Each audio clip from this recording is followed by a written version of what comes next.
Ang akong lang clutch nga kas-ukas ipakayukutan ni sa mekaniko pero hindi nila gusto kay dalon do sa masin kay hindi daw nila kaya.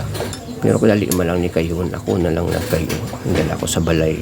Matamat ko lang no ay hindi man nila kaya kayon no, tamad lang sila siguro. Mabayad man tani ko pero okay lang, di man sila gusto.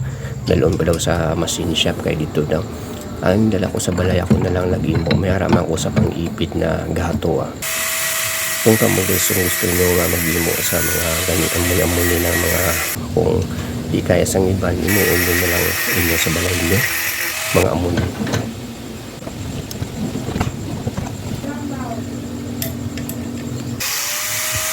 Mabayad man gapon ko sa ila kung pakayo ko.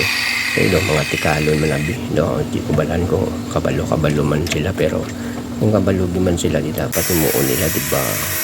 Amo lang na masiling ko sa manang kung hindi naman kamo dapat mamili kung may bakayo sa inyo. Kaluoy man ang tao kung hindi nakadalagan niya nga motor, dapat kayuhon naman.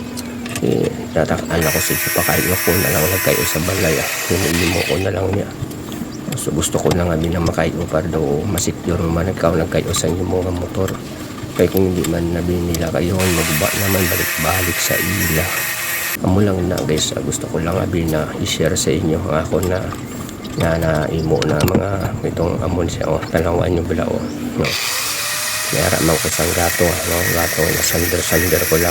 Butangan ko sa sang nut, no, nga bolt na mo nyo ng bakal ko lang ng nut ni 20. Tapos yung sander ko lang para iipit ko siya para maugot sa tawag sa mga clutch, no, para hindi siya kasukas kung magkambya ka.